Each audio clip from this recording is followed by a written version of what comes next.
Here we go, everybody. Enjoy the following program that has been prepared for you by us. Let's do it in 3, 2, 1. I've been saving up my holodeck rations, and I've got 3 full hours coming. Any chance I might persuade you to join me for a few rounds of velocity? I certainly am laughing on the inside.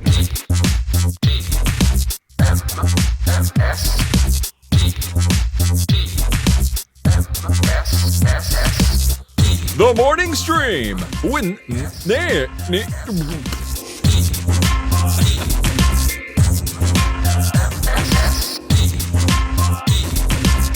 That never fails to amuse me when he fouls up and flumbles his words. Well done, Scott Fletcher. Hey, everybody, welcome to TMS. It is the morning stream for Thursday, September 3rd, 2020. I'm Scott Johnson. That guy right there is Brian Hibbett. Hello, Brian. Hello! Holodeck rations. Holodeck rations. Boy.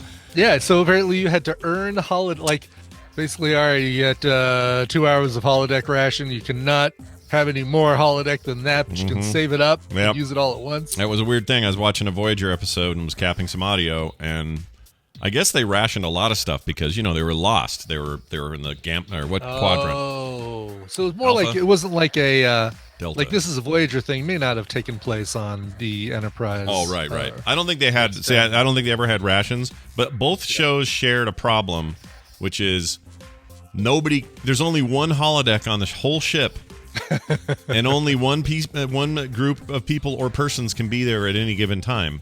I thought they had numbers on the holodecks, right? So they had to have more. Didn't they say Commander Riker is on holodeck 3 or something like that? Well, didn't they? All I remember is, okay, here's what I know. Maybe Voyager's different, but on Voyager last night, the doctor, the holo doctor guy, what's his name, Picardo, he came in there, bing bong, and interrupted Paris and what's her name's thing they were doing. What, are you like getting on a Trump rally?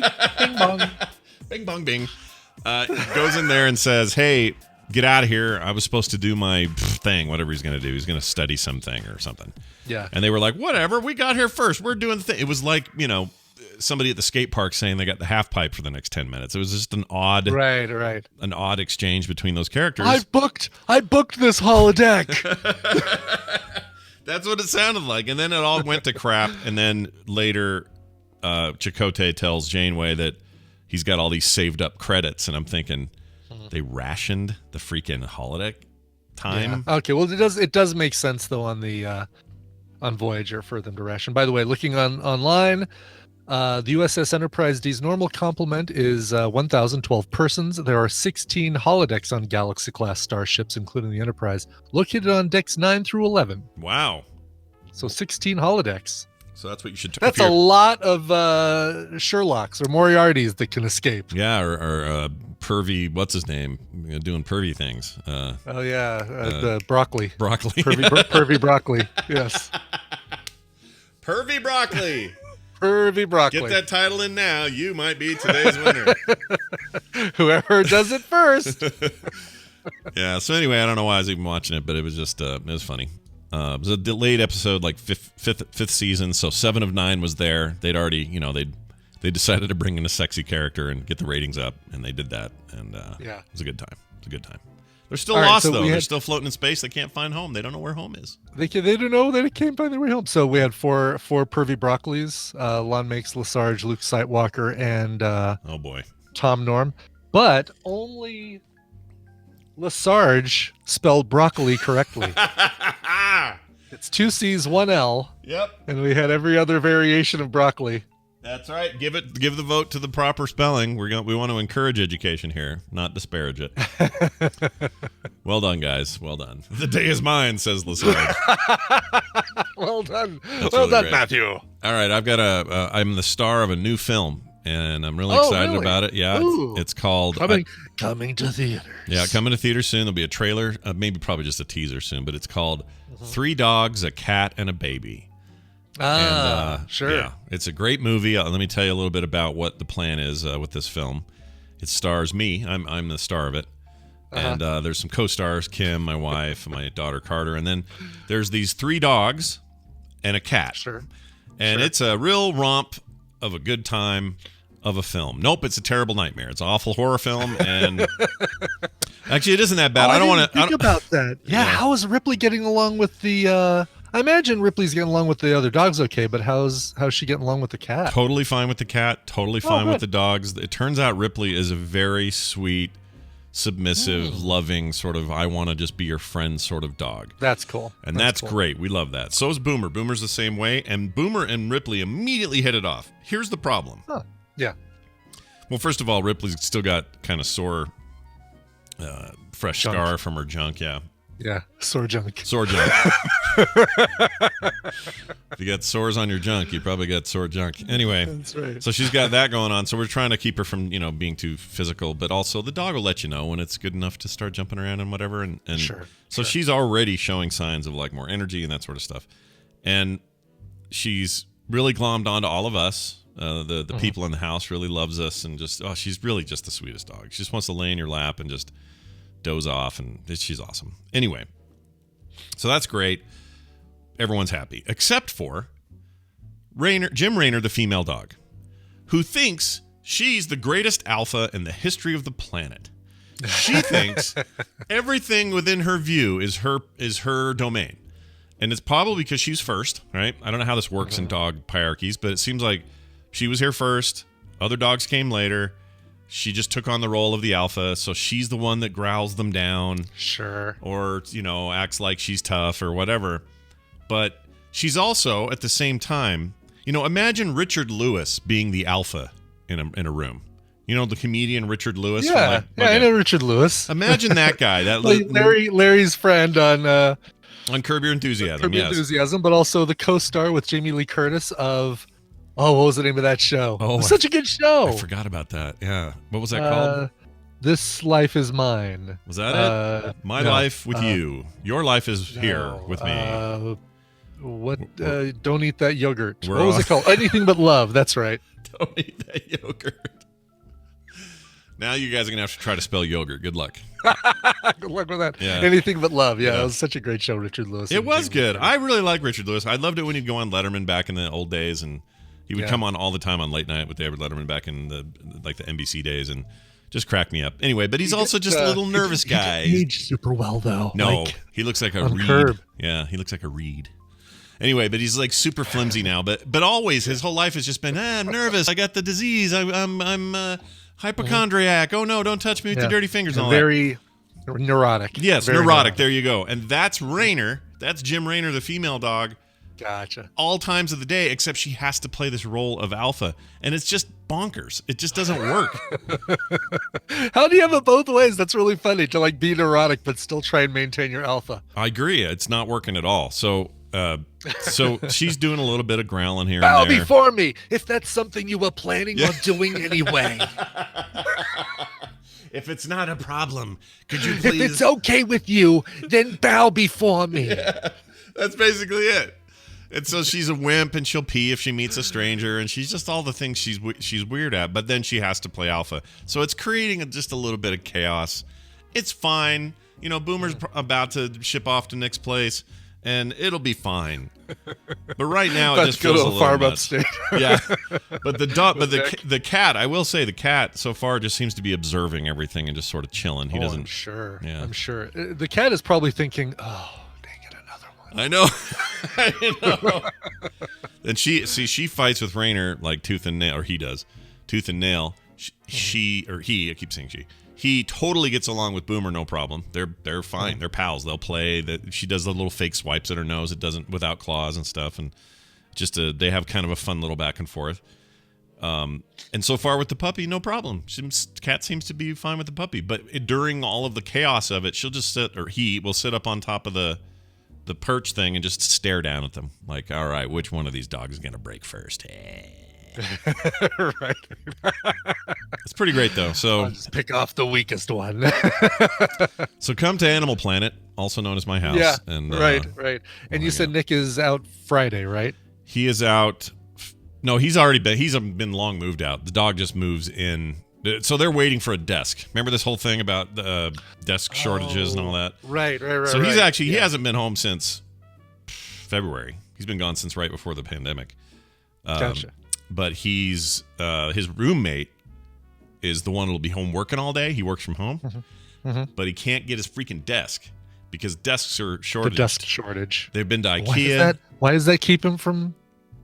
He just can't. He can't work there because of the stuff he does. He needs a bunch of computer stuff, and he just needs his space. So it's been easier to just keep working from. That makes sense. Okay. He keeps working from where, I guess, his parents' house where it was before, and then commuting there, almost like it's his office. But as soon as that desk gets in, everything goes over there, which means there'll be a body there during the day that can take the dog out to pee, poop, take the and dog whatever. out. I see. Okay. Yeah. Now it's coming together. It's all come together. Brian, I've gotten to the final few colors. I'm switching them around on the Rubik's Cube, and now it's making sense. One or two last turns, and well, admittedly, it's all a little nuts, right? Like It is. It's all a little crazy, and we're just trying to deal. So anyway, bottom line, there is no snake anymore. We found a home for the snake a year and a half ago, so we don't have that, and we have no other bugs or birds or anything weird like that. We just got the dogs and the cat. small critters. Yeah.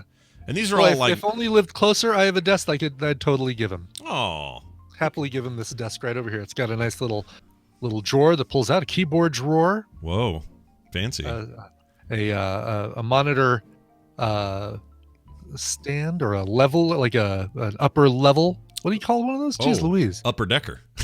Yeah, it's an upper decker, right? No, what is that called? That's where they have the monitors up on the little stilted. Yeah, it's like a monitor, not a hutch. Riser. It's just Riser? Like a raised, riser, sure. Riser, Paul Riser. What about me? No, what about love? What's that show called? Love. Mad About You. Mad About You. I like What About What Me. about anything but love? But don't eat that yogurt. Yeah. I like What About Me. That'd be a funny one. What About Me? It seems like there has to have been a sitcom called What About Me. Yeah, they called it Becker, I think. It was called Becker. They called it the Chris Elliott thing. The Oh, what was that called? the man child. He's so researched for me for Schitt's Creek, but before this, that's all I used to think of as that show. Now I can't think of the name of it. Yeah, that and his stuff on David Letterman. Yeah, Letterman. I think he's good. Groundhog Get Day a was Life. a fun. Get a Life was his. Get a Life. Yeah. That's right. He was great. He was great on Groundhog Day. A little small role, but good. He was the cameraman. Poor guy. He always. He must revel in the fact that he kind of always plays the a-hole. I think on Schitt's Creek, it's the ultimate role for him because it feels like it was written for him, made for him. No one else could play it like he plays it. That character of Roland is the most freaking Chris Elliott ass thing ever made. Yeah, and it's great. And he's the best. Oh yeah, Abby Elliott is super cute. Icor. Abby Elliott. SNL, right? A regular on SNL for a while. Are they the first father-daughter? Are they the first father-daughter SNL lineage? Because he was on for a while too. Yes, absolutely. They're the only ones. I can't think of any other example of that. See, that's a big deal. I think that's cool. Yeah, I mean, you had Randy Quaid was a member for a hot minute, and I'm sure Dennis Quaid was a host at one time, but that's a whole different animal. Yeah, definitely as far as like being a cast member. Yeah, absolutely. And Chris Elliott was there. Was he there during the Ebersol days, or was that am I thinking of this all wrong? I don't know. You know what? I forget if it was off schedule for the Randy Quaid. Yeah, I think Randy Quaid was there during the. Yeah, Quaid was definitely Ebersol, but I can't remember if. I don't think Chris Elliott was though. Yeah. Oh, I don't know. That's a really good question. Yeah, I don't remember when he was there, but I remember he was being there.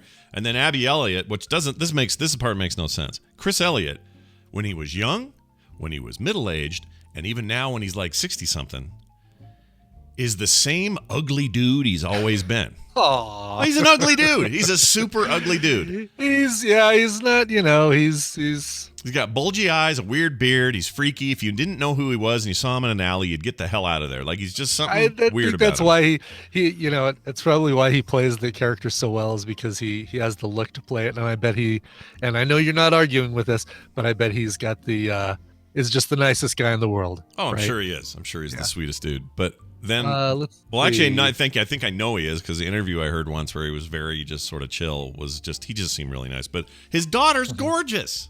Yeah, she is. Abby's beautiful. How did she come from his loins? Is what I'm saying. So Ebersol, his season. So Piscopo and Eddie Murphy were stuck around for Ebersol's first season. They added Christine Ebersol, no relation. Really? Yeah, Mary Gross. How do you Brian find Doyle. another? How do you find another How do you Ebersol? find another Ebersol? Wow. All right. At least no direct relation that I can find. I think they were the different spelling. Christine Ebersol had an E at the end, and Dick Ebersol didn't. Wow. Mary Okay. Gross, Brian Doyle Murray. So there's your first siblings. Oh, there you go. Siblings, right? Okay. Brian Doyle and Then you had Robin Duke, Tim Kazurinsky, Tony Rosado, and of course everybody's favorite Gary Kroger, Brad Hall, and Julie Louise-Dreyfus, who later got married, James Belushi. Oh, there you go, another. Oh, sibling. another siblings, right? Okay. Yep. Was that Elaine was on that season, right? With Brad Hall and all those guys. That's what I'm saying. Julie Louise-Dreyfus. Oh, you said her Brad name? Hall. Damn it. She played a Red on Airlight. Red on Airlight. See, we got one. We need a sounder for Red on Airlight. Well, I can tell you can't see it, but every time this happens, I put up there's an image that I put up that is a picture of a Red on Airlight every time this happens. So you never see me do this. No, I never see that. Yeah. I'm saying Louise. Is it Julie Louis-Dreyfus? It is, isn't it? It's Julia Louis-Dreyfus, right? Louis? Julia Louis-Dreyfus. Yes. It's a weird. Maybe you don't pronounce the S either. Maybe it's Julia Louis-Dreyfus. There's no S's in her name. It's really spelled Julius, but they say Julia. So. Right? It's Julius Louis-Dreyfus. No, Julius Louise Dreyfus. Because you got to drop it on the end. Okay, so We're pretty close. We're pretty close. Yeah. Anyway, well, so I'm thinking way ahead to like maybe he was part of the Dennis Quaid or Randy Quaid time, the weird. Who else? Because then you had like Anthony Michael Hall and Robert Downey Jr. for a hot minute. Is that the era he was in? I want to say that was the era. Yeah. Oh no, dude. Man, this Chris Elliott. I read the book. I read this dang big ass Live from New York book that's sitting on the shelf behind me. But I really want to read that. Actually, never did. It's great. God, and it's. I love the way it's done, as just basically anecdotes from everybody who worked on the show. Right. As opposed to like a,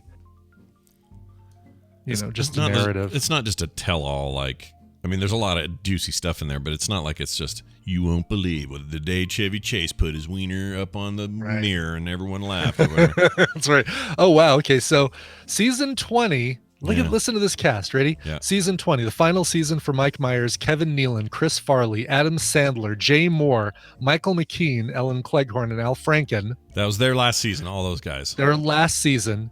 Janine Garofalo was a member of the cast, as was Chris Elliott, Morwenna Banks, and Laura Keitlinger. Okay. They all left the show at the end of that season. season. Only season for them. They all left the show at the end of the season as well. Okay, so Elliott was only there one season. Chris Elliott was only there for one season, as was Janine Garofalo, Laura Keitlinger. I like Laura Keitlinger. She, I think she was on. I want to say she was on The Daily Show as a correspondent for a while. I might be wrong. Is it Keitlinger or Nightlinger? Keitlinger. Oh, there's no N. Yeah, you're right. Yeah. Yeah, she's cool. Let's see. And then you also had Norm Macdonald, who got his promotion to featured player. Oh yeah, there he is. Regular. I mean, he was made the weekend. Weekend update. Norm. That's my Norm Macdonald. Mark McKinney from Kids in the Hall. Molly Shannon. Oh, I didn't realize he was from Kids in the Hall. I should have known that. That's weird. And then Al Franken, he'd leave this and then start to go politicking. That's what he'd do. That's right. Yep. Yeah. Yep. Exactly. Wow. I kind of want to see. I think the SNL app lets you go and watch a season, and it kind of would be cool to see some season 20 full episodes. You get the highlight ones. It's like, oh, here's that funny episode with Chris Farley and David Spade doing their Gap, with Adam Sandler doing their Gap ladies. Yeah. But you kind of like, how well does the whole show hold up in the 20th season? The woman, give me those fries, I'm starving. Or Exactly. Yeah, I don't like the highlighting stuff. It would be more fun to see it, even all, warts and all, like a whole episode. Yes, exactly. Musical guests. Because I seem to remember that there was never a time that the last half hour of SNL wasn't throwaway garbage. I don't think it exists. Oh, very real. All right. Well, that was a fun side note. Oh, apparently Luke Sightwalker says Anthony Michael Hall was shit drunk in a pool last week, yelling at people. I heard about this. Apparently he's going through some stuff. You can't date Edward Scissorhands. I forbid it. I forbid it. And also, I'm the nerd, and I was put in the locker for 2 days or whatever. It was a flare gun. There's a flare gun, and I was the first Rusty. I was Rusty number 1. That's right. I was Rusty before any of you people. I was Rusty Big Bang before Theory. it was cool. Yeah. Nobody called me. I don't remember that guy's name. Papa Giorgio. That's what I was gonna say. All right. I can talk to dead people. Dead zone. Remember that? Nice pull. That was good. Thanks. I couldn't think of anything else. There's nothing else, right? That's it. Maybe that's why he's swearing in a hot tub drunk. Maybe he's just... I made a lady using a computer and a jock strap on my head. Yeah. Me and my friend. He didn't do anything else But after you that. cannot hold a smoke. That's what it is.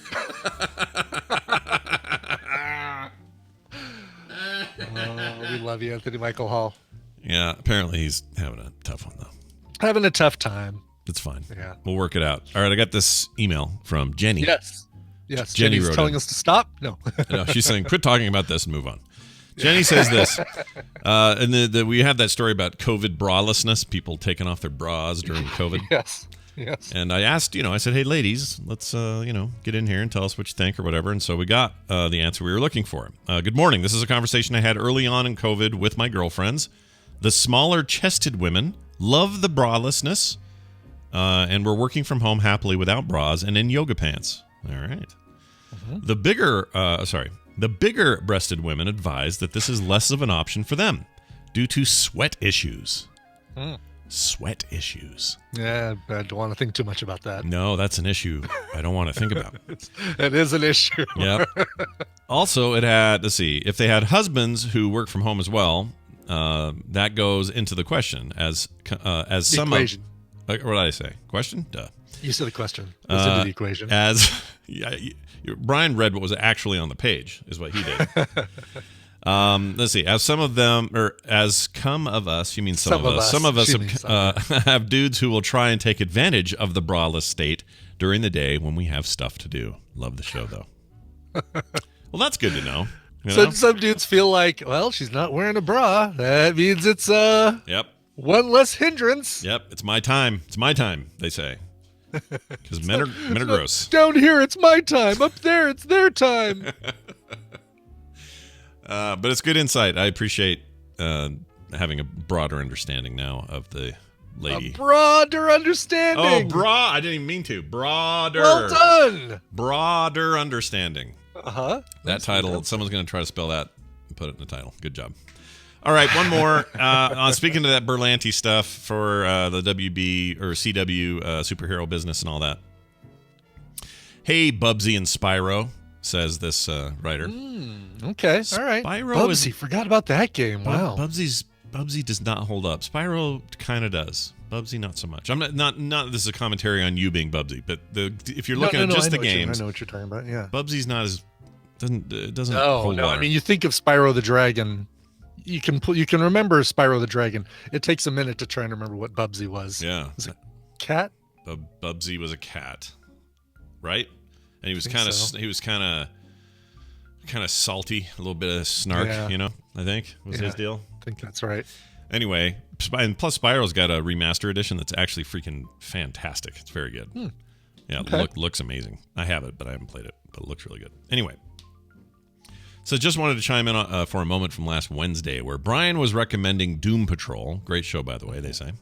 He mentioned that he wasn't sure if it was connected to the Greg Berlanti set of shows, particularly the CW ones that have a different tone.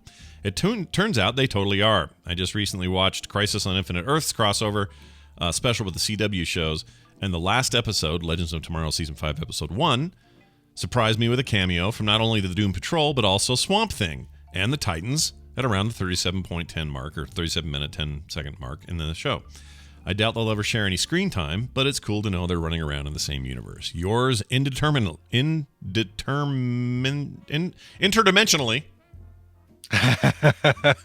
Bombardier sent that in. Bombardier. Bombardier. You know, I'd forgotten about that.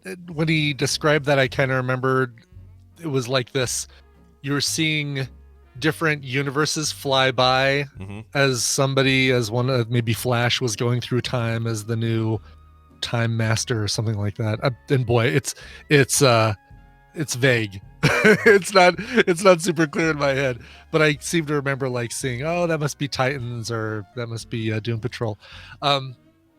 Yeah, still haven't finished season 2 of Doom Patrol. I'm still loving it though. Yeah. But man, last night I watched an episode which featured a scene where a half gorilla girl was about to stab a brick with a knife while the mansion was filled with ghosts having sex. Whoa.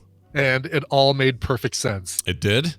Yes. Jeez Louise. You've got to watch Doom Patrol, man. It's I really need to. so bizarre. Okay, Yeah. I'm into it. I just finished the second episode. I haven't watched the third yet, but that Lovecraft Country on HBO. Oh, yeah. Yeah, how is it? It's really good. It's like, it's weirdly good. I don't even know how to describe it, though. It's like, in some ways it reminds me of like an old 90s like Crypt Keeper kind of thing, and at the same time it's super satire, like anthology or something. I don't know. I know it's like, I don't know. It's like very pulpy. Like you could almost see the cover of the book this is based on. Like it's one of those 60s someone in distress going, right. Well, like a big creature's getting him. So it's kind of got that. It's got a lot of like racial commentary in it. It's all set in the 30s, 40s, something like that. It's interesting. I think I like it. You'll have to. You'll probably binge it when it's done and see what you I will. It's one that is low on the list only because I'm waiting for most, if not all, the episodes to come out. Yeah, it seems pretty neat. It's very Lovecraftian. Lots of tentacle faces and weird vampires and shit like that going on. Oh, cool. and the second episode featured. She may be in more of them. I don't know, but it featured one of the brides of Immortan Joe. One of the wives. Which one was it? Zoe Kravitz? No, it's the weird gaunt blonde one that says, "You're a schlinger." Oh yeah. Gotcha. Whatever. And she's very different in this, but yeah, it's very cool. I like it. Is it the 50s? I thought it was the 30s. I thought it was after World War I, not 2. You guys have that wrong. It's after World War I. I think it's the 40s. It's before World War II in the setting, right? Are we sure? Because when he's fighting in the war, that's World War I fighting he's doing. I don't know. I don't know. What do I know? I don't know. I don't know anything. Can you name the five wives of Immortan Joe? Ooh. I mean, I can tell you by appearance. I don't think I can tell you names. I never pay attention to their names. I'd forgotten about the names until I watched recently, but because you remember the Dag. Yeah, the Dad. She is the Dag, I think. Right? The Dag. Is that the one? She's the Dag? Okay. She's the She's the early stages of pregnancy. Yeah. Enkerad, who's Immortan's favorite and pregnant with his son. Yeah, that's the one that dies, falls, and I had a baby brother, and he was perfect in every way. That whole thing. That's right, exactly. Toast the Knowing. She's Zoe Kravitz, right? Or she might right. be the redhead who falls in love with Nux. I may have those. Cheeto the Fragile. I know. They don't say them. They don't say them very often in the thing, and so if you don't catch it, you miss it. And capable. Capable. Yeah, capable.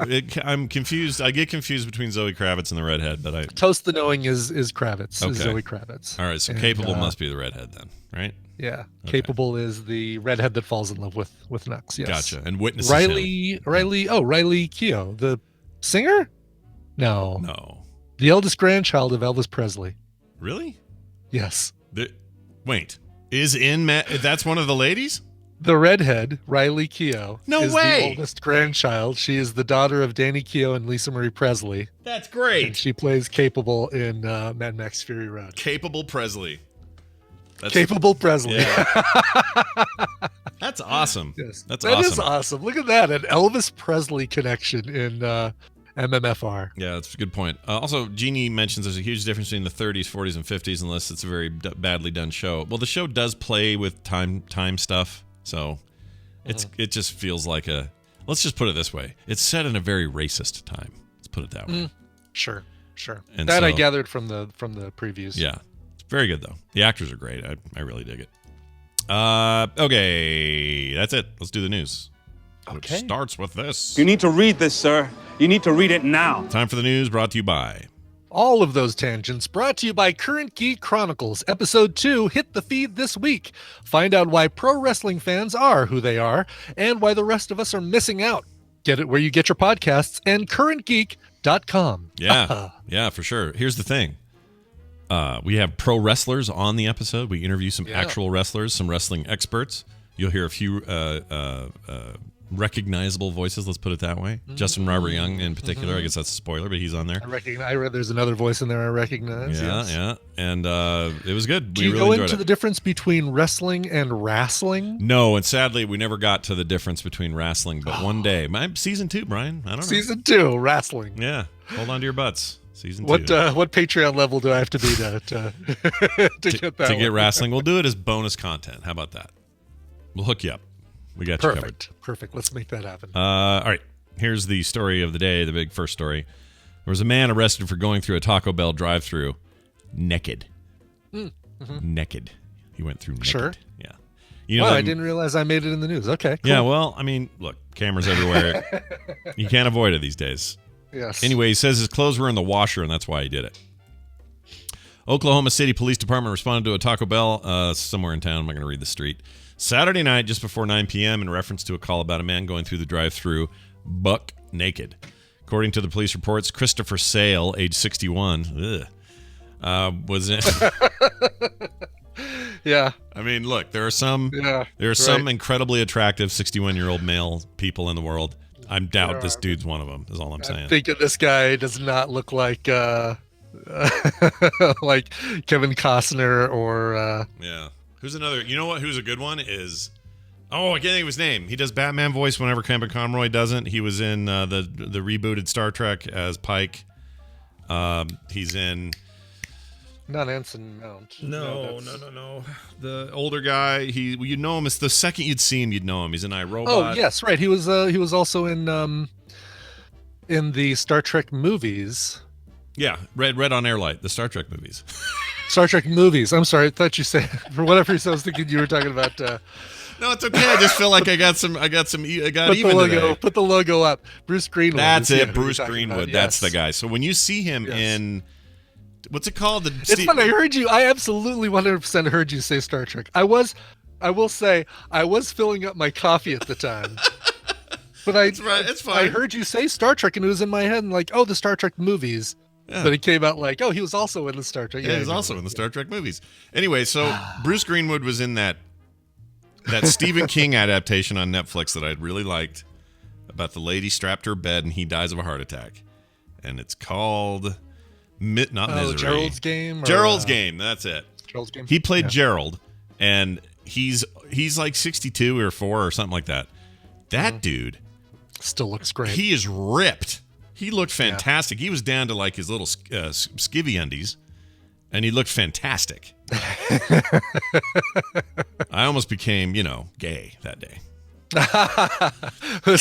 Scott's heart grew three sizes larger that day. Yep, which is never good. Never good. Anyway, he's awesome. I don't know why I'm bringing him up. Cool. Oh, because this is well, because he could go through a Taco Bell drive-through at 61 naked and say, "Wow, that your burrito supreme. It doesn't look like a potato griller." People who are familiar with the Taco Bell menu, what those things look like? Yep. Just take 7 ingredients, mix it up, and you're probably close. That's right, exactly. Oh, that doesn't look like a cinnamon crispa. No. Are they called crispas? Well, they used to be. They don't have those anymore. That when I was working Taco Bell, we had the cinnamon crispas. Which, here's what you did: you took one of the big burrito tortillas. Yeah. You cut it into 6 wedges. Yeah. You threw those in the fryer, and then once they came out of the fryer, you dusted them with cinnamon sugar, and you put them in a bag, and they were cinnamon crispas. Oh, right. So now they have cinnamon twists, which are basically deep fried goo out of a caulking gun, dusted with cinnamon sugar. Yeah, that's gross. Here's the thing with that though. That was always their answer to French fries, wasn't it? It was their little pack-in that you would put in with like a meal. I guess so, right? I mean, until they started doing the nachos with nacho cheese, that kind of became their new side. Yeah. Or the pintos and cheese was kind of their side. This was more like a desserty kind of thing. Yeah, that's right. It was kind of. I just remember if you bought like they would have meal combos and it would come with a little bag of those, and they were tasty. I thought they were always right. It was like the bag of McDonald's Land animal cookies that you'd get in a Happy Meal. Oh, I still love those. the four little animal cookies. One of them shaped like a broken Mayor McCheese. I like the idea that it was meant to be shaped like a broken Mayor McCheese. Like it was right. It wasn't a broken Mayor McCheese cookie. It was meant to look like a broken, like the mayor's broken. Look, politics ravaged that guy. Really tore him up. That's right, exactly. There's a reason he stopped at local politics and didn't move on to like a bigger deal. You know, Mayor McCheese took in the shorts. Poor Mayor McCheese. Anyway, so according to this report, it's this dude sitting in his car naked. He paid for his order at the restaurant, then reportedly asked the employee for an additional taco. This seems. Oh no, didn't bring my wallet. Can I have one more taco? One of the employees was not comfortable with this, and another employee gave him the additional taco when they asked for more sauce, still not leaving the drive-thru. Seems like the guy maybe wanted to get looked at, is what I'm thinking. I think so. Yeah, it's like they still haven't said anything. How about more sauce? Yeah. No. Okay. How about another napkin? And then when that was not enough, a straw? And here's what happened after that. They gave him the sauce, and then he said, "Oh, can I get some other napkins?" So he just kept naming stuff. And then he came back and asked for more sauce for his food after that even. So he came around again. This is just a guy that wants you looking at his doodle. This is what this is. Exactly. Man, what? I've got a question for the world. Here we go. Here's my big question. Sure. The answer is no. It doesn't do it for anybody. But go ahead and ask the question. Well, that is not the question, but a good one nonetheless, because I also would like to know that. Yeah. There's no one on this planet that wants that happening to them any time of the day. Nobody wants a naked guy in a car to drive up and go, "Hey, get me some sauce and look at my wiener." Nobody. Right. Nobody. Nobody's saying, "Oh, I'm about to go on break. Yeah. There's a poorly cleaned restroom around the back if you want to meet me there."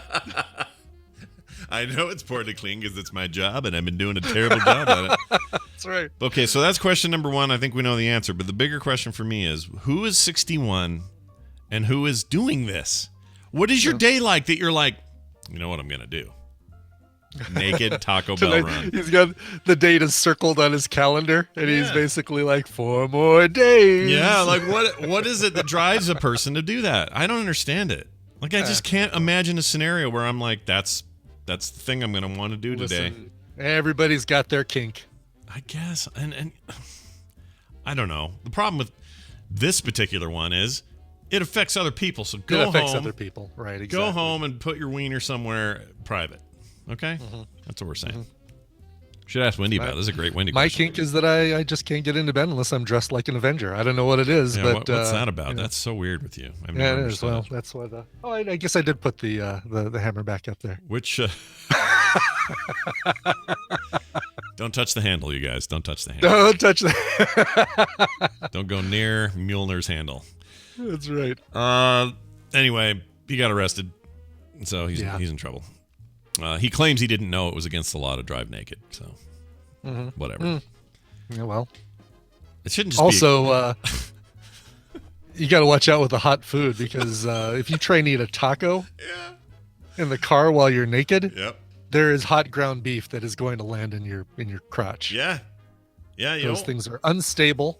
Yeah. The first bite always breaks the taco down the spine, and the first bite is the hottest, they always say. That's why soft tacos are better. That's right.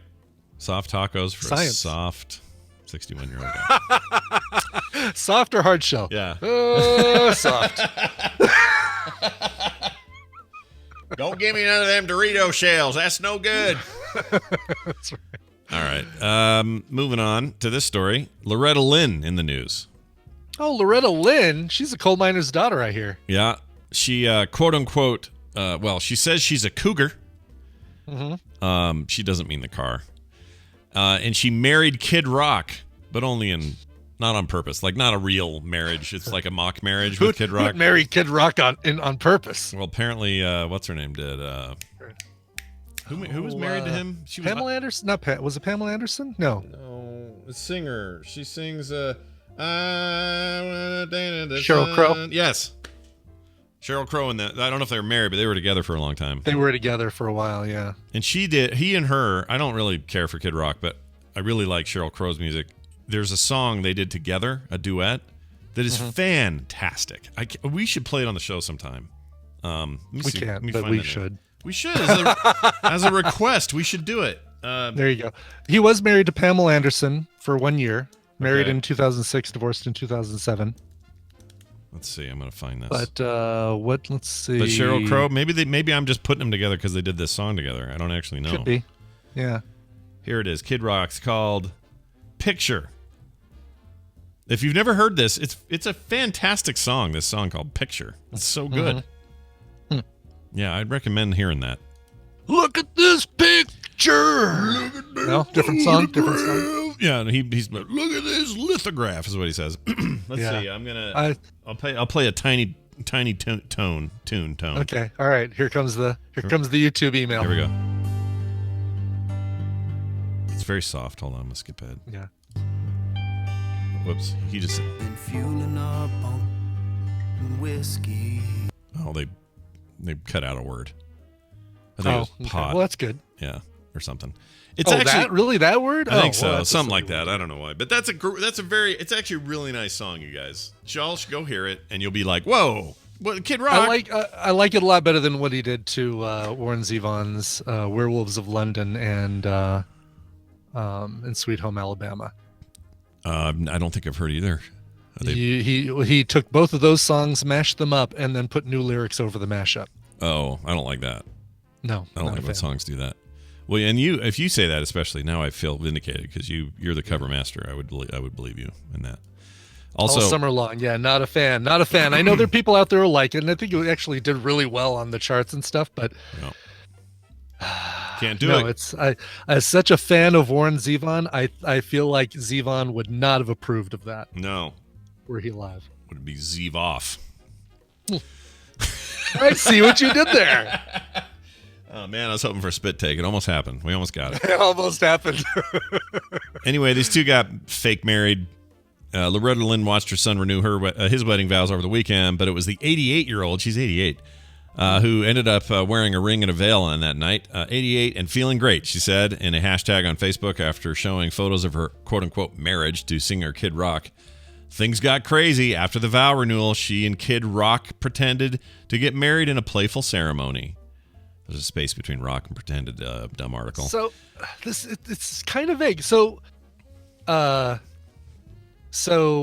Kid Rock was at Loretta Lynn's son's wedding vow renewal thing, and then she joked with Kid Rock about renewing their vows too? Yeah. Is that the deal? Sort of. So okay. The preacher was there. She says, the preacher was there. We had some fun with it. Sorry, girls, he's taken now, is her little joke. Gotcha. Okay. But they just did a little mock, like, hey, what if Chris Rock and 88-year-old Loretta Lynn, who, by the way, I thought had died a long time ago, by the way. I feel bad. I didn't know she was still alive. I like Loretta Lynn. She has a great story to tell. Isn't she? She's the coal miner's daughter, right? She's the coal miner's daughter. Yeah. They've already told her story. That's true. They did. She doesn't have any more story to tell. That was Tommy Lee Jones. Coal miner's grandmother. Yeah. Not as engaging or compelling a story. Third generation now got money. Coal miners. Coal miners, middle aged. Yeah, Descendant. I like Descendant. That's good. Yeah. But yeah, that had Tommy Lee Jones in it. He was an abusive husband in that. Oh right. Yeah. Right. And he was very young. But nobody is now. All right, moving on. Final story. Okay. A video rather, shows a woman chugging directly from a tap at a beer hall. Oh, not this time of year, guys. Not now. Not now. Wheezing the juice. Yeah. Listen, it was fine when Brendan Fraser did it in Encino Man. Yeah. Not fine when this lady does it. No, we're all embarrassed. Not in the age of the Rona. No, you don't want the Roni. Hold on, let me put this up here. We're going to watch this video together. Roni. Roni. Y'all got the Roni? All right, I'm going to play this. video here. Will it? Oh, this is okay. So we've got one of these places actually looks just like this in Arvada, called what's ours called? I went there with Barry Folk and family. It's like a Tap It Tavern. It is a serve yourself tap house. Okay. You've got a wall of taps. Yeah. And you've got a card, and you tap your card on the screen, and then it turns green, and then you pour as much of the beer as you want. That makes sense. Okay. And then at the very end, you take your little card back up to the front, and you pay for everything you drink. Okay, so it's a little like getting your own yogurt at a yogurt place or something. Kind of is, yeah. Okay. Exactly. Well, here's the video of her doing this. I don't know how well these places can do in the these trying times. All right, let's see what this lady does. Yeah, she just full on spouts that thing. All right, so she's in big trouble for doing that. And she's even wearing a mask around her chin. What are you even doing? What are you doing? Well, she's in a restaurant. Once you're eating or drinking, you can take the mask off. But still, I'm certainly not defending this woman. Not at all. Not at all. But you understand. At least she's got a mask that she probably wore into the place, but still. Yeah. It's that whole crowd noise of go, go, go, go. It just gives me horrifying PTSD of being around those people. I hate that stuff too. College. That like, go, Smarty, it's your birthday. That whole thing. I never want to hear that again, ever. I hate hearing it. Like in a movie. Is that song by 75 Cent? Go Smarty, it's your birthday. What he had some inflation. Is that what happened? He went up a quarter. That's right. Yes, it wasn't Shorty anymore. Or that chug chug chug chant. I hate that. Oh, I hate it. It just annoys me. It's just annoying. Go Smarty, it's your birthday. What is it? Shorty? What is this? No. It is Shorty. Okay, yes. it's Go Shorty, it's your birthday. All right. I hate when We're people gonna do party like it's your birthday. Yeah. We're gonna drink Bacardi like it's your birthday. And we don't give enough because it's your birthday. Well, they really like birthdays. They're at the. They do. Don't you remember Carol Baskin singing that in that cameo you sent me? Oh yeah, I forgot. And we don't give it because it's your birthday. Her and her husband. That guy weirds me. He gives me the living one. Yeah. Yeah. The one that she didn't bury. The one that she hasn't killed. Yeah. The one she didn't kill. She's going to be on the next season of Dancing with the Stars. Shut up. As if I needed another reason never to watch that show. Are you kidding? I am not kidding you. We have buried the lead. Hold on. Really? Dancing with the Stars 2020. Carol Baskin. Wow. Yeah. Okay. Anne Heche? Yeah. What's Anne Heche doing? And I'll say that there's maybe one other name in that list that you'll recognize. Okay, I'm gonna check. I'm looking at the list now on E! News. Okay. Jesse Metcalf. I know who that is. Okay. Oh, then I'll give you two other names that you recognize. All right. Carol Baskin. Shishrell Strauss. No idea who that is. Where's the rest of the names? That's all I see. I see no more. Why they're only showing 3 people here? That's weird. Really? Yeah. Let me see here. It can't just be 3, right? All right. Here I'll give you this list. I'll put it in Discord. Go here. All right. I'll go here if like it's my birthday. All right, here we go. Go here like it's your birthday. Right. Oh, I take that. Okay, maybe 4 other names that you recognize. I'm being a little abrupt, but okay. All right. Carol Baskin, you know. Okay, so we got Anne Heche, you know, and Jesse Metcalf. Yes, you know. I know those. So let's see if we know any more of these. We got Monica Aldama, Cheer star and coach. Don't know her. Coach of a TV show called Cheer. No idea. Nothing about Cheers though. I read Cheer and Coach, and all I thought of was He's Cheers actually and going Coach. to a place where nobody knows her name. Yeah, that's true. That's true. Caitlin Bristow, don't know her. Bachelorette, that's why. Vernon Davis, former NFL tight end. Okay. Anne Heche, know her. Sky Johnson, nope, no idea. Justina Machado, we talked about her. Jeannie Mai. Jeannie Mai. She's a stylist. You'd know her if you finally watched Holy Moly, which you need to watch, but we'll move on. Okay. You need to watch Holy Moly. All right. I need to do that. It's the greatest show on network television right now. Pretty sure my sister Wendy also said that this week. She Yes. I think it was her that loves it. Anyway, Rob Riggle is an American treasure. I love him. He's a former Marine, He is, and he looks the part, and he would scare me in a small room. AJ McLean, this guy's a Backstreet Boys. I'd probably know that dude. I was gonna say that's one of the other names I'm pretty sure you know. Oh, Charles Oakley, I know him. NBA power forward. Oakley played for the Bulls for a while and then got transferred. Okay. Oh, I should have guessed that one. You knew, but you know the name before that too. Nelly, the rapper and singer Nelly in there. Nelly. It's always hot in here, so take off all your clothes. We got Nev Schulman. Don't know him. Sure, Nev Schulman. Sure. Christelle Strauss we talked about, and then Johnny Weir, Olympic figure skater. Johnny Weir is the person that you only ever see with I want to say Lipnicki, but her name sounds like Lipnicki, but it's not Lipnicki. But you always see the two of them together. Lipnicki. I'm Tara Lipinski. You always see Johnny Weir and Tara Lipinski together. It's not Jonathan Lipnicki. Not Lipnicki, no. You know the human head weighs 7 pounds. Lipinski. Tara Lipinski. Deep cut, that kid. Yes, it is a deep cut. Nice job. All right, he's all buff now and weird looking. All right, we're gonna take a break. When we come back, Johnny Weir is? Oh, I don't think so. No, the Lipnicki kid. Yeah. He's super weird looking. All right, we're gonna come back. Wendy will be here. We got stuff to talk about. Before all that, a musical break from Bradbert. Yes. All right. So we've got a follow-up from his debut 7-inch release that we had last July. And I'm trying to remember if we played that. This is a guy from Melbourne who goes by the name X. What about the vortex? Can you close it? Keep them out? We don't know how. Hair of the dog that bit me.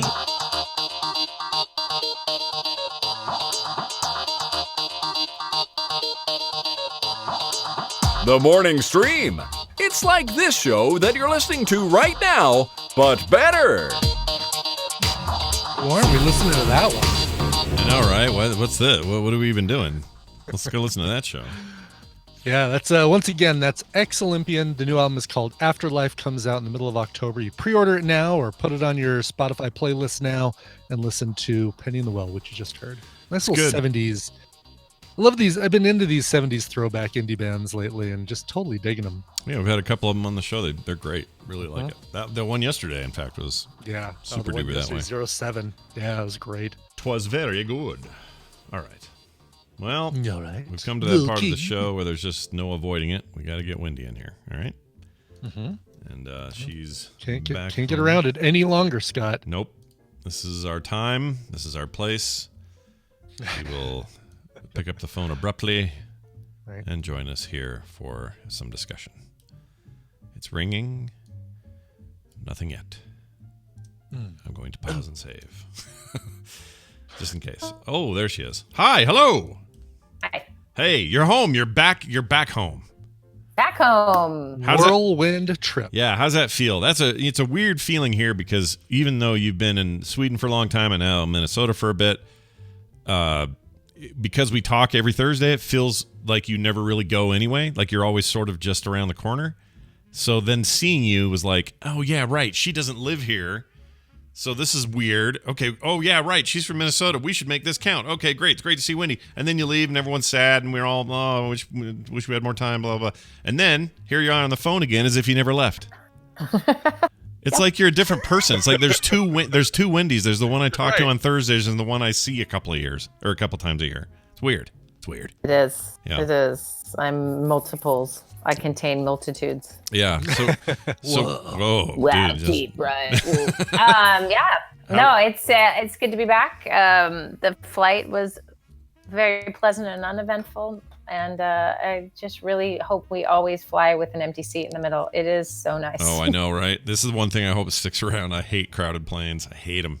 Like in the best of times. So nice. Yeah. And then everyone has to let each other out. And it's as if, it's like being in Sweden, to be truthful. There's just like a level of social distancing that already exists and waiting and stuff that it's just, that's what we're being forced to do. And it's just a pleasant way to travel. Yeah. So some people I've find always it thought weird, that when I'm on a Swedish airline, SAS is their airline. You just feel like you're in a really nice conference. Like I don't know how to explain back it. in the day, like in the 50s when they would fly. Except the smoke. Well, I mean, yeah, come on. that's true. But they had like luxury seats everywhere, and everybody's eating and drinking, and they all have suits on and hats, and it was like a big deal back in the day. Yeah. But yeah, it just felt nice to be like, no one's gonna cut up in front, and because like there's just some decorum that was in, I liked it a lot. Yeah, it was great. that's great. So I felt like that was good, and I don't usually feel like I'm doing well on a flight, but weirdly in a pandemic, it's like the most comfortable I've ever flown. Wow, that is weird. How was your? And you get through security in 30 seconds, so that's another thing. Well, yeah, nice. There are advantages to flying during COVID. Mm-hmm. There really are. The place is empty. It's bizarre. That is super It's weird. really bizarre. So did you have a good time while you were out here? Everything worked out? Yeah, it was really fun. Yeah. Really, really fun. Spend a bunch of It was time great. with our mother, and Yes. a couple of dinners, and everybody hanging out and trying not to give each other COVID-19. I know, I'm sure we did. I hope so not. in 2 weeks, I'm going to call all of you and say, it wasn't me. If anything happens, it wasn't me. You gave COVID to me in the shower. It wasn't me. It reminds me of that song. Anyway, so that's great. Well, I'm glad you're back. And we were chatting via text back and forth a little bit about what we should talk about today. And rather than an email or something else, you mentioned this idea of people doubling down even when new information comes out. And it's so funny you brought that up, because yesterday Tom was on here and we were talking about deep fake technology and video manipulation that's sort of hitting a whole new level these days. Yeah. And talking about ways and standards for recognizing, just like with Photoshop or any other altered media from the past. I mean, in World War II, people would Photoshop certain people out of photos, or not Photoshop them, but actual good old fashioned like Cut and paste and make it look real sort of stuff, so that Hitler was standing next to someone else or whatever. So it's not like any of this stuff is new, but as the technology advances, we get more and more advanced in terms of how we do it, and it's more and more believable. But Tom had a really good point about this. The whole point was like Microsoft and some of these other companies are going hard on trying to find ways to educate people about it, to create standards in the technology itself, like metadata that would say, this image you're looking at or this video you're looking at has been manipulated. It has been changed. This is not a verified thing. But if I made a video, I would be able to say, this is what I made. And if anyone alters it, people would know it had been altered. Like, there's some cool initiatives and things going on. And that's great and everything. But his point was, and I think he's right, and I don't know if I'm depressed about it or I'm happy I understand it. But he said, if you already are locked in on whatever it is you believe or think, and you get a video that's heavily edited and or deep faked, you're going to look at it, and if it continues to confirm your set of beliefs, your narrative, then you could be told immediately or 100 times over that it was fake, and it's not going to matter. You may even accept that it's fake, but it's not going to matter to you because it supports this thing you already believe, and on some level that gives it more legitimacy, even if it's roundly fake, right? So his thinking was that none of the knowledge of whether it's fake or not is going to sway people from their positions, because we Every people, right? But definitely those who yes, yeah. Some people. I mean, I have to think that there are going to be some people who see it and go, you know what? I'm tired of being yanked around. This is like the 12th video I've seen that turns out somebody's just trying to fool with me. What's going on? I mean, maybe you have some turning points. I don't want to blanket everybody. Well, or just that there's maybe degrees of cementedness, right? Like that you're just a little more. I mean, take a child, right? Yeah. They're still swayable, right? Like there's still learning and openness and whatever. And then you can also have a child that's not very open, right? So I think it varies, but he's referring to a general, like when people already got their feet planted, it's not going to be a lot that changes. Right. And so I tried to look at it from this point of view of like, well, back in the day when War of the Worlds was on the radio and a bunch of people thought it was real and they all went and hid in their bunkers or lost their minds and, whatever they did. Yeah. That is an example of, okay, some media has fooled me, but it was one big case. It was like this one moment, and it was then widely reported and then historically documented and studied, and it had a sort of like one-off quality to it. Today, if I just spent, I don't know, an hour on something like Facebook, I could be potentially subjected to hundreds of things. Multiple, yeah. Yeah, so there's a volume thing today that's different. And this is true in a lot of things. There's a volume of media. There's a volume of, I can choose from 12 different streaming platforms now. It used to be Netflix was the only one. And before that, we were like, oh, so many cable channels. Back in my day, it was 3 channels, and we liked it, Like it's always more, so there's always this volume thing. And it feels like today, the volume of voices, the volume of media, the volume of anything that's coming at your face at any given time, it's impossible to just get hung up on one and say, oh my gosh, can you believe this one thing? Because you're immediately distracted by the next thing, and then the next thing, and the next thing. So that's interesting. To me, that's a weird, fascinating difference between who we are now and who we would have been in, a different century or whatever. But it still holds that new information doesn't seem to alter. And even if it's new, word's not quality, new, reliable information, like verifiable information, still doesn't sway somebody. If you are a flat earther, if I found a new way for him to measure the Earth with his phone because he has it in his pocket and there's a new way to do that, there's not. But just as an example, let's say we figured out, there's this new app that lets you see the circumference from your phone or something. It won't matter. He will still say, that's just what they want you to believe. It's been faked. It's been faked. Right. That's fake. That's just them trying to satiate you so that you eventually find out the hard way that this is a flat Earth or whatever. Like, if they're locked in, they're locked in. So why is that? What is the psychology behind that? And how can we even look at our own junk and say, all right, well, I have this verifiable story in my head and I can't change it unless, like what changes? Okay, I mean, let's say how many years ago someone was worked in a factory and did the thing, came home. Push the button that operated the conveyor belt. The belt, put a couple widgets together, and then went home. Yeah. I would wonder if we could go back in time and just interview this person and ask them what they felt like they were an expert at. They might say, well, doing my widget, and that might be it. And maybe I enjoy reading about this or that, right? I'm not sure the illusion of expertise, or I know a bunch of things, maybe because the lack of access to information, or, think about what you have at your fingertips. I mean, sometimes I think I'm an economist. I'm not. I just really like that stuff. And so I read it and then I go, oh, I have a thought. And so now I'm a researching economist. Yeah. Or I have a PhD from Facebook University on immunology, so ask me anything.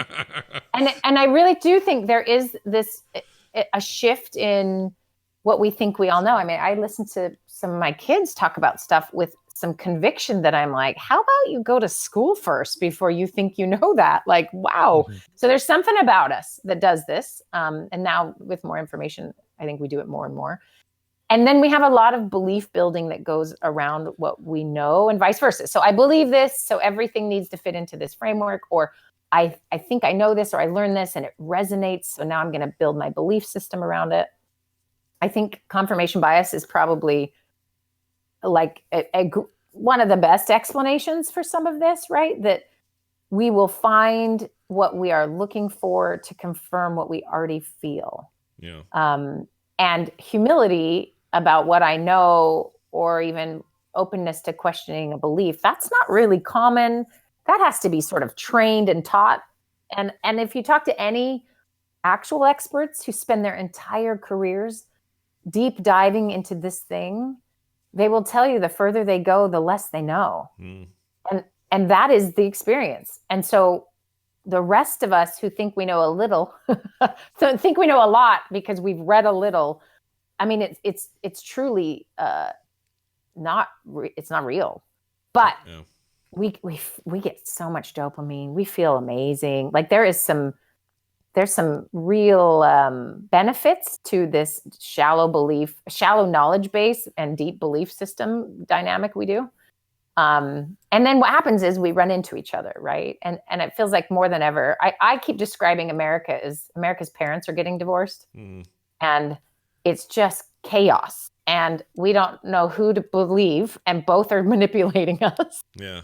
And trying to get custody, and we got shame and guilt and problems, and we're drinking it away. You know, like we're a mess. Yeah. That's a great analogy. I hadn't heard that before. It is like, I made it up. At least I haven't stolen it from anyone, and I usually admit when I steal it. So I feel like it's mine. So it's mine, everybody. Yeah. Mine.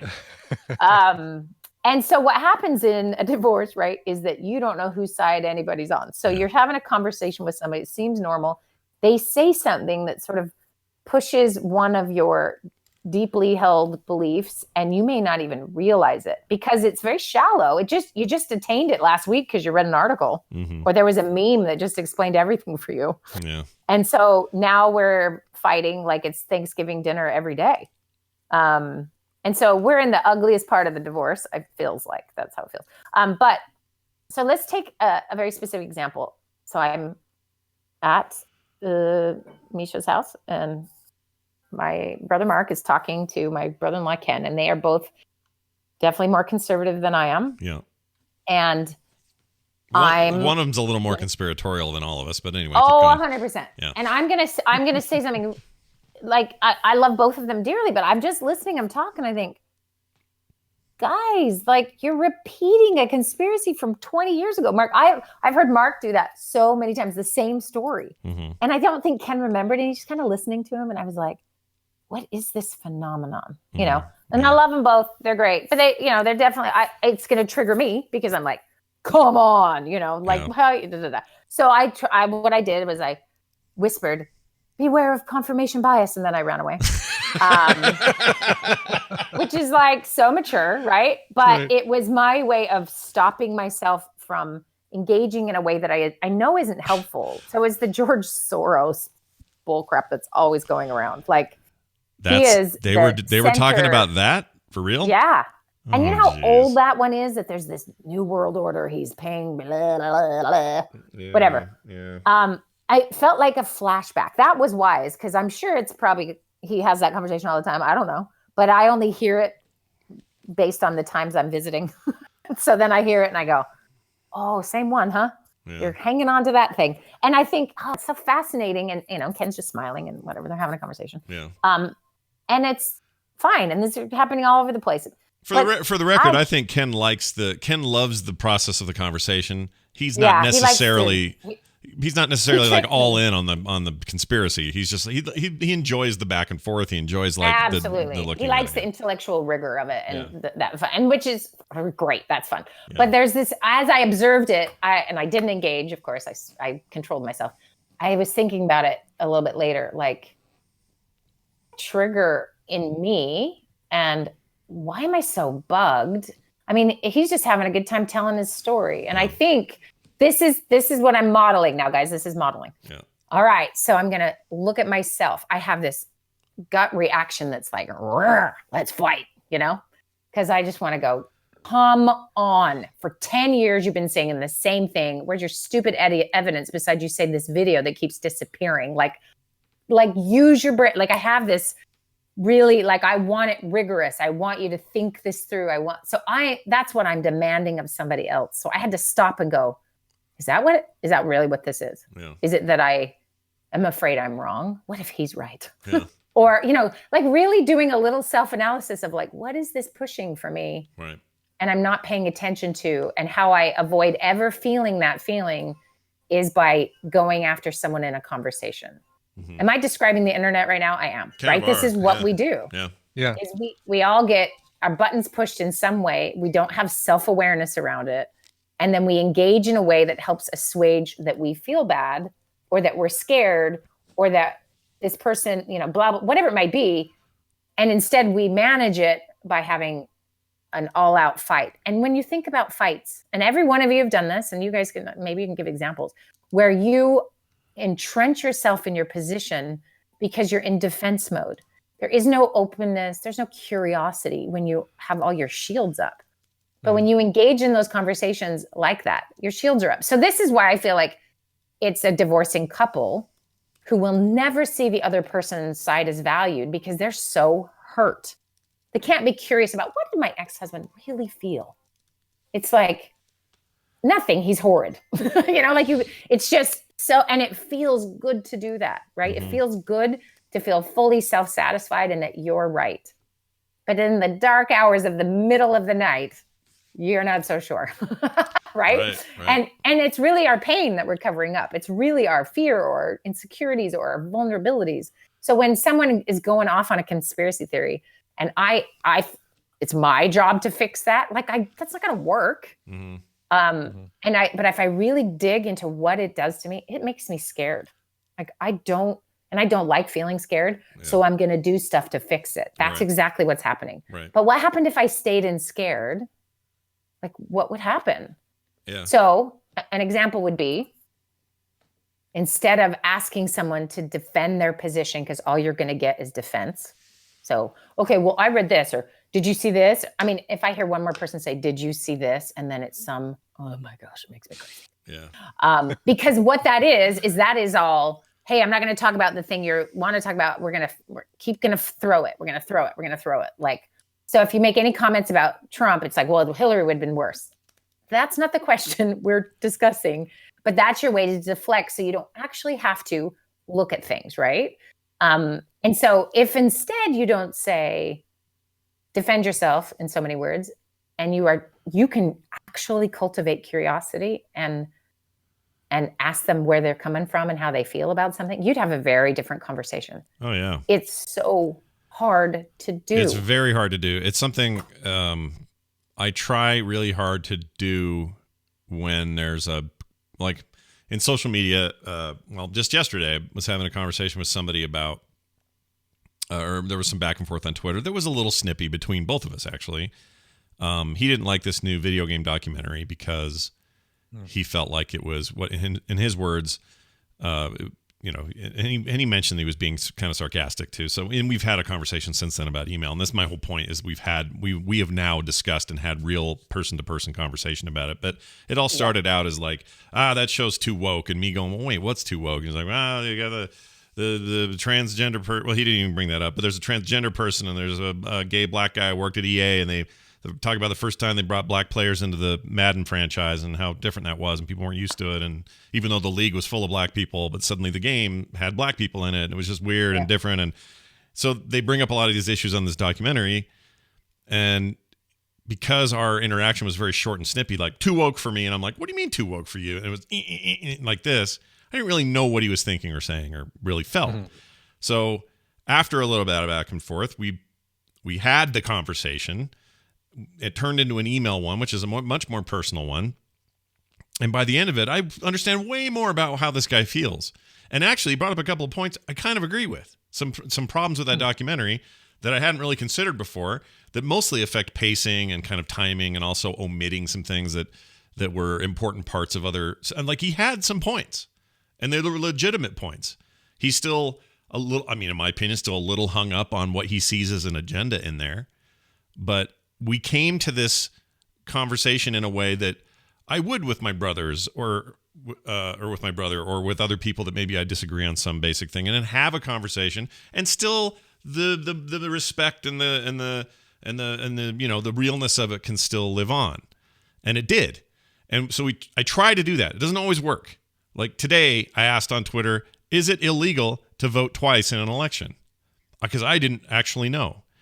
And a lot of people are like, yeah, it depends on the state. But it's a felony here, and somewhere else it's felony, but over here it's not. But also, it does mean that they will do an investigation, and they'll retract one of your votes even if it's not legal. So there's a lot of back and forth. Some of our lawyer listeners piped in and stuff.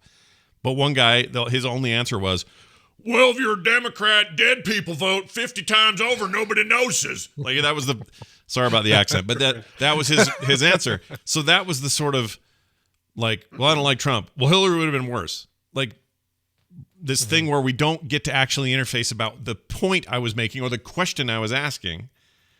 And that turned into a meep, meep, meep, meep. And who knows if that'll end up having a personal conversation at the end of it.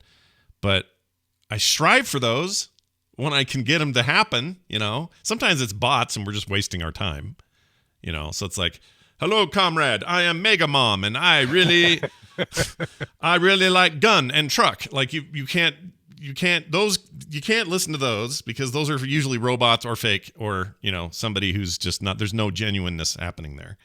But again, it's this volume thing, right? Like, I don't know who's being genuine about their feelings. This guy I got to email with, totally being genuine. He was really, really nice. And it turns out, been listening for a really long time, a huge fan of the shows, and just said all these really nice things. And he just was really amenable. But if we would have just let that interaction happen the one time, we would have gone away with a couple of muted accounts and an irritated feeling in our guts about each other. And we've never even met.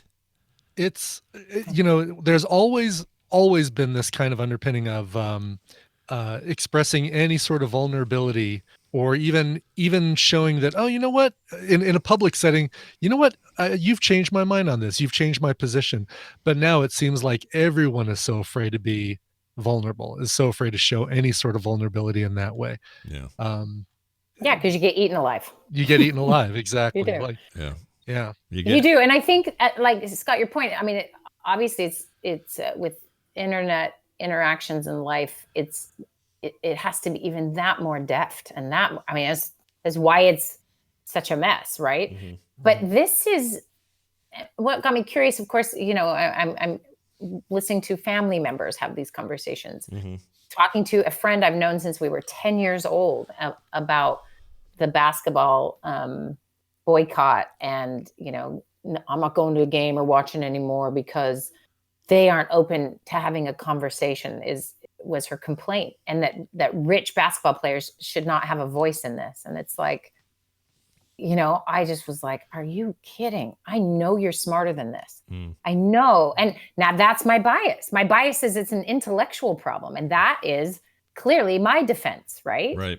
I have really steered clear from that for most of my life, but in recent years, I'm like, there is an inability to think and check resources, sources, or sort of navigate a conversation like that. And that is what scares me. I think this is it. We don't have any of these skills as a people. We're screwed. So then I'm extra scared in those conversations, and I act, so I have to know my own garbage before I can effectively talk to somebody else. So a long-term relationship, I can appeal to knowing who she actually is. And then it's so different. It's so different if you could just go, so really, where's your pain? And what is it? It's like, you're so sick of politics everywhere. And so this is a place you love and you don't want it messed with. And so then I can say, yeah, I get that. But also maybe we could listen to what they're saying. Yeah. Right? Like you've never been black.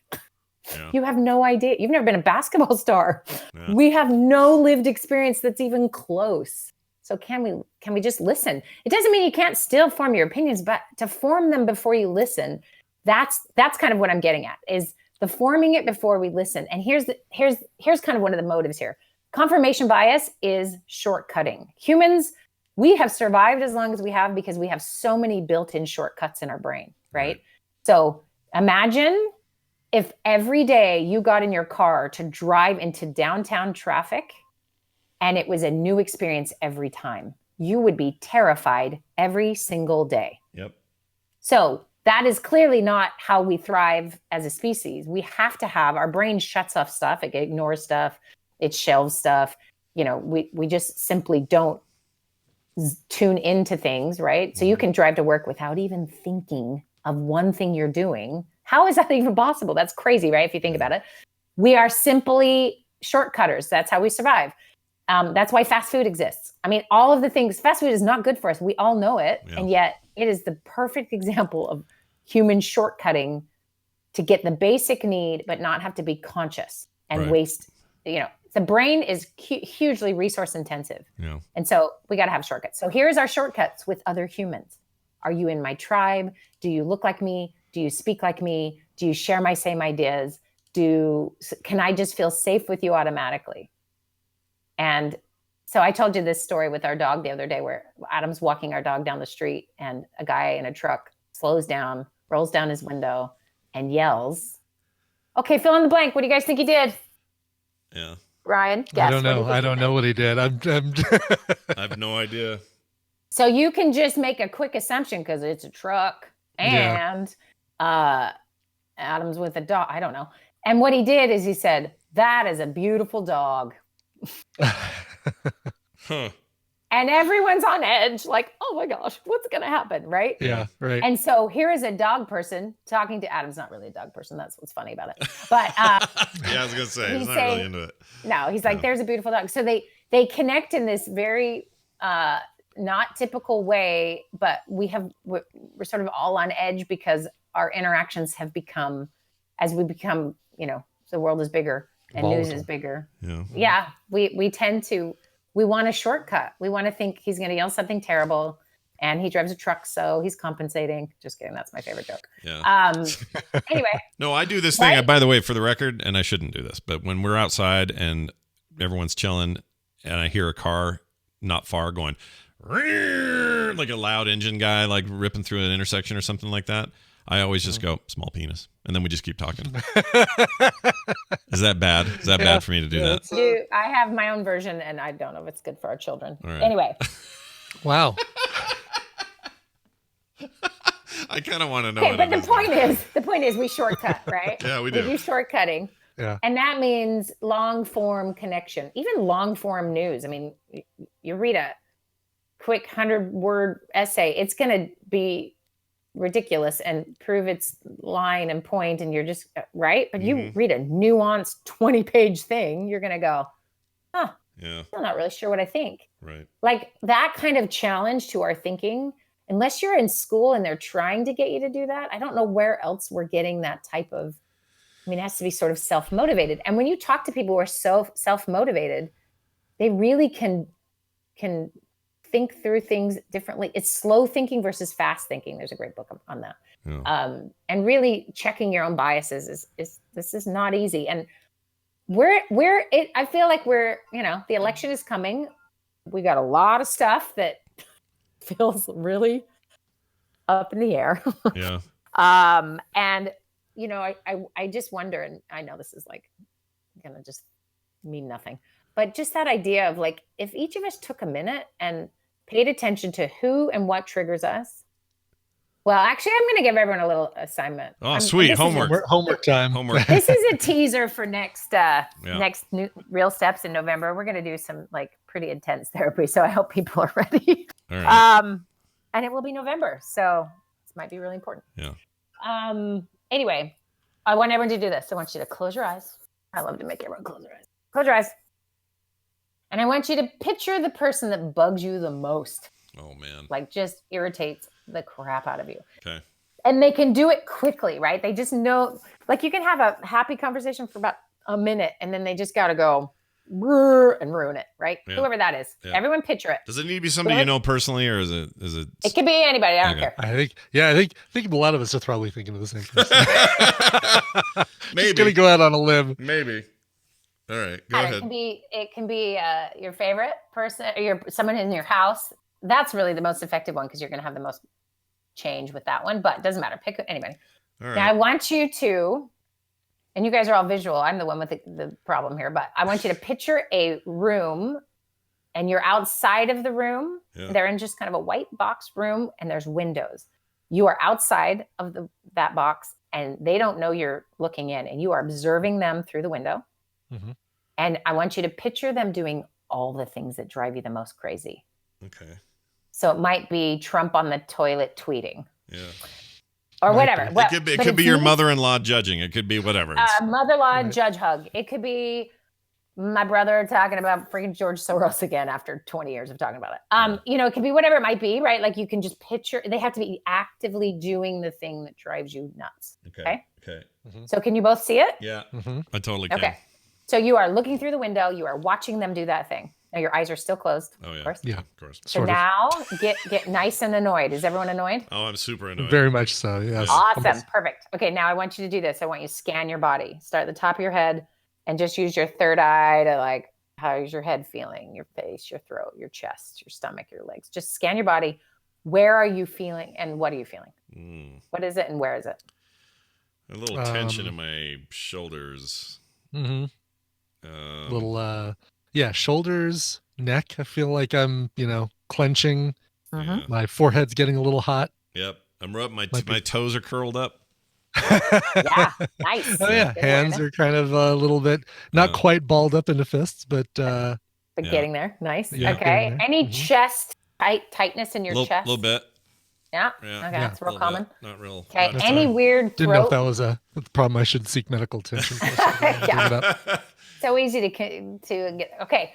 So often people have a tightness in their throat too. Like they wish they could say something. They're just kind of stuck feeling. Yeah. Okay. So here we are, all through your body. You are feeling. And if we just took a picture of you, toes curled, hands almost clenched, warm forehead, shoulders up, what do you look like you're about to do? Fight. Yeah. Fight. Fight Club. Yeah. Yeah. You're Ryu. Yeah. Oh, look at you with the Street Fighter I know. reference. I only know stuff from when I was 17. Okay. So, that's why I love The Last Dance. It was every basketball player I knew. Anyway, okay. So this idea is that you're holding in your body your really annoyance with this person, observing them. Okay. So now I want you to keep your eyes closed. I want you to breathe pretty deeply. Okay. This is kind of funny and you just got to go with this. Okay. I want you to breathe really deeply, especially in the places where, like if your hands are clenched, I want you to think of putting oxygen in there, or your toes or your chest mainly. That's a big one. Breathe really deep into those spaces, and your shoulders, drop your shoulders, breathe really deeply. And then let me know if any words pop up as you're doing this and you're focusing on those areas. For some reason, potato salad came to my mind. Okay, Brian, you're a normal person. What comes up? Actually, weirdly enough, I was thinking the same thing. No, like blue, like the word blue or calm or Blue is good. That's the word good. blue is what came to Blue, mind. I love it. Because I'm visualizing like a blue light that is traveling from where I'm taking the deep breath into like fingers and neck and shoulders. It's the kind of Very potato salad yogic. though that's less mayo and like lots of mustard though, like super mustardy potato salad. Does Okay, that defend change? that. Does that Yeah, change anything? Keep doubling down on the potato Wow. salad. This usually works, but I don't think it's working. Okay. So the point is, let me just say what you're supposed to have said. What word am I supposed to think? Well, basically, it's kind of like, it's not even that, it's just that you're holding all this tension in your body and the fight responds. And if you soothe it and breathe and oxygen, kind of lets that go and you're letting go of the tension, sometimes people will recognize that they're scared when that is not what they thought. Or they will recognize that they're hurt, or they will recognize they're sad or alone, or so usually it's a little more. We're probably skewing. We're probably skewing the blue. results because we're doing it live. It's trickier because your brain's. Yeah, you're not actually maybe fully accessing this deep dark spot. Yeah, if we were in a room and you were like this therapist and I was the dude in the chair and it was dead quiet in there and we weren't talking to 1,000 people, I'd probably do it for yeah. sure. Yeah. So okay, so there is this thing. You're observing someone. You're backed away from the situation, and you can observe them doing this thing that's making you nuts. And it's triggering something about you, right? You're holding it in you. Whereas, so for example, let's say I'm picturing someone that annoys me, but somebody else just adores that person, and they're watching them do those things. They think it's funny, or like, look how clever. They're not having the same reaction. And it's not because I'm right, they're wrong. So this is, to me, the Trump didactic is that people love him or they hate him. How? His behavior is so consistently him. So you either love that or you hate that. Now, would you want him in your family and him to treat you those ways? Of course you wouldn't. That's not what you like. And the people who can't stand him, they don't like any of the pieces. They can't even see him as a human, really, right? Yeah. And so you've got this major splitting, and it's because it triggers something in us. So for example, if you love that he just says it how it is and he's Mr. Piss everybody off, what is that about for you?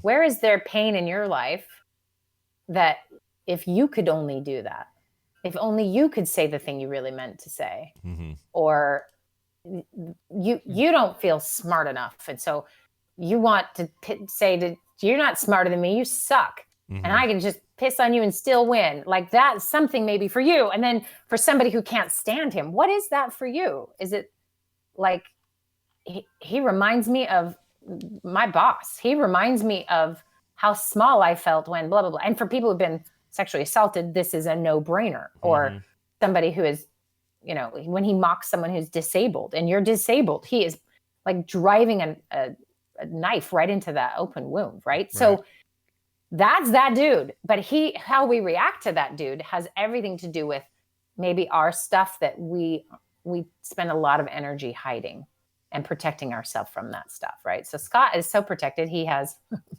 mustard flavored potato salad shield to cover up. Yeah. That's the shell. And Brian's is a lovely light. It's a light shade of blue. A light shade of blue. Sure. So the point being is like, okay, when we're interacting in these scenarios, and sometimes on big scales and then often on the internet, we've got these things protecting us, and we can go in deeper. I don't want to give more of my good gems away until at least November, and I'll talk about it in November. I'd be happy to, but like how we really think about the wounds that we all carry, and how we protect ourselves from feeling that pain, and then how they get triggered by these people in our lives. So somebody, and I've told this story before, but I was in graduate school with this woman from Vietnam, and she drove me crazy. I could not watch her talk, her hands. I just kept thinking, I'm completely racist. I must be. I just didn't know. I didn't know I hated those people from Vietnam. That's what it is. Yeah. And I was mortified because I'm in grad school where I'm supposed to learn that I'm not racist and be better or whatever, you know. Yeah. So I am just torn and torn and torn.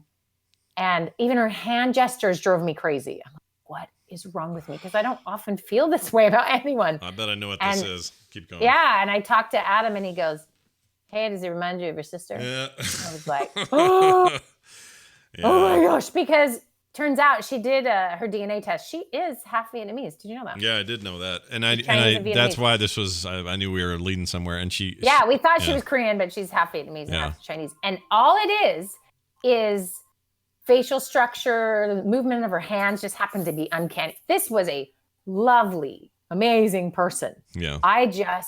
Some visceral thing was being tapped in me, which was, I have no resolution with my sister. At this point, anyone from Vietnam, I have clients from Vietnam, actually. They don't trigger me one bit because I'm resolved with my sister. I don't have any of that stuff left. Right. I have worked it through. She has worked through so much of her stuff. We're in such a different place. Right. So it's gone.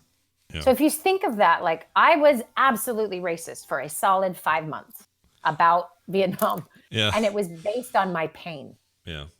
Which, think about that for a minute. With your own people in that box. And maybe it's not as clear cut as a race, or maybe it's not as clear cut as a gender.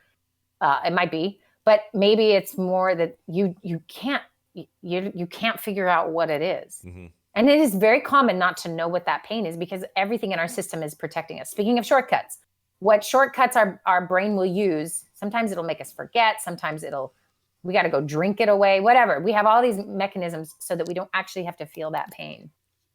And so if anyone can do this on an individual level and resolve those pains, imagine how different we could be in all other areas of our life. But that's why I always say to people, whoever is triggering you is your greatest teacher, because they have found a button you got an army trying to protect, but they found it with ease.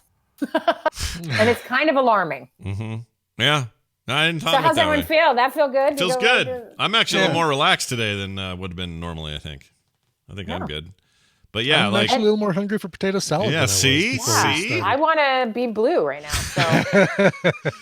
Well, there's lots of reasons to be blue these days, but not in a bad way. Be blue, just wear blue, paint yourself blue. Dabba die. Yeah, dabba die, whatever. Watch what's his name? Avatar. Tobias. Oh yeah, Avatar. I was gonna say Tobias on Arrested Development, but that's fine too. Whatever you want. Yeah. So then, I forgot now. I started because I'm not visual, but I did see Avatar and the Smurfs in my head, which took over all of my other space. So never mind. Yeah, it's what happens. You get Smurfs and Avatars together, you're done. That's the end of it. All right. I really like this topic. Feels pertinent to our day and something I personally struggle with. So it's good to hash some of this out. If it helped any of you, or you have any questions or thoughts, or have a specific situation you're going through, send us an email, themorningstream@gmail.com, and tell us about it. We might even bring it up on another episode of Therapy Thursday.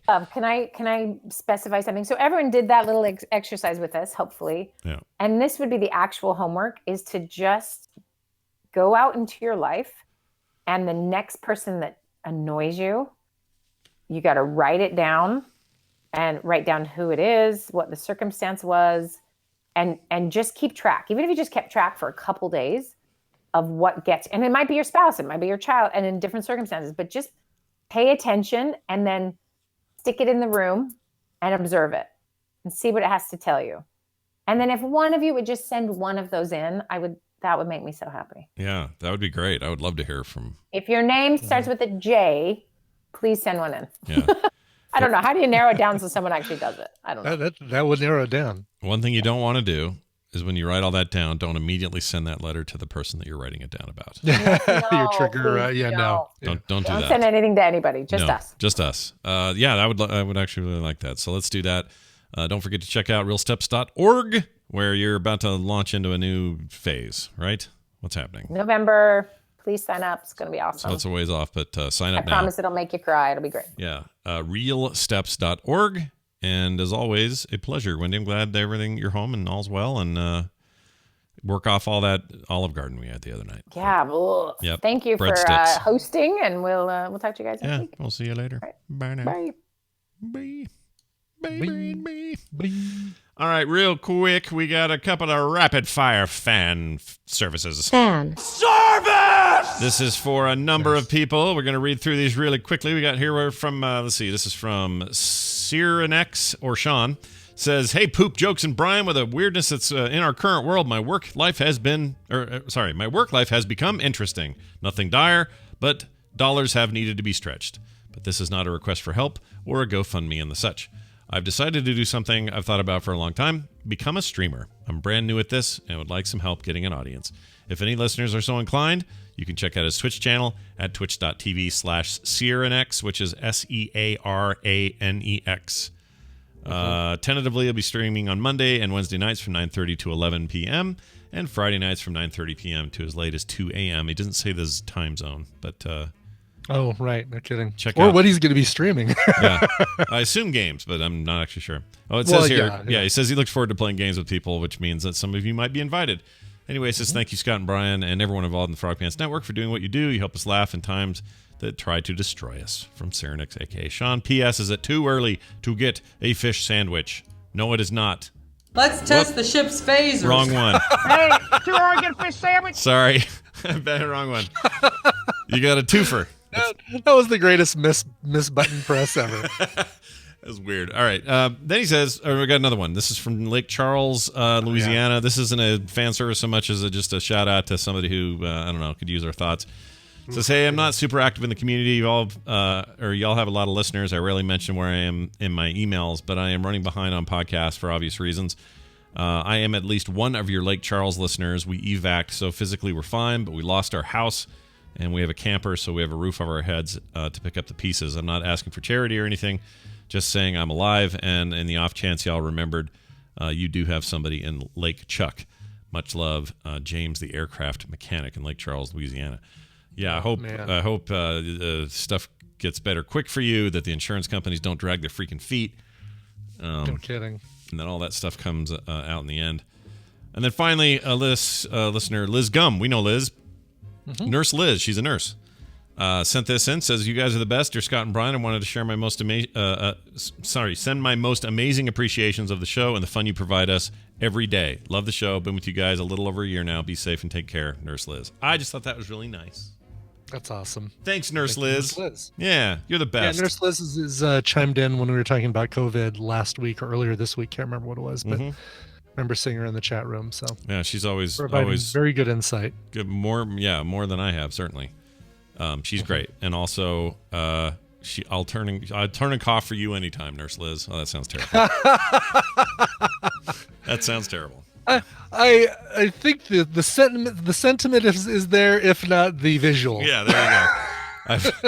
I've once again gone too far. All right, hey, don't forget you can support this show at patreon.com/TMS, and if you do, you get a two for this weekend. Friday night, afternoon rather, 3:30 Mountain Time, you'll get a TMS PM. You can watch it live or get it on the podcast feed, only if you're a patron. So jump in for $1 and you're in. It's not a big deal. Then on Saturday, right after Film Sack, we are doing our much delayed play date. So going to play some games with you. That's open to anybody. but patrons get in first if they want to play. So come Saturday for that. That'll be right around 11 o'clock. 1 or so. week. I wouldn't say it's much delayed. It was 1 week. Yeah. People, come on. Barely come delayed. on. Barely delayed. Barely delayed. Barely legally delayed. Yeah. BLD. Barely legally delayed. All right. That's it. Everything else can be found at frogpants.com/TMS, and we hope you use that for all your needs. Okay, Brian, let's leave with a song. What do you got? Yes, sir. So I'm doing kind of what we talked about yesterday, where I'm playing a cover that's appropriate to the date. Sometimes it'll be appropriate to the show number, but today just happens to be appropriate to the date. And I'm dedicating it to the person who's got a birthday today. Okay. Even though it's not the song they requested, but hopefully they like this. Jim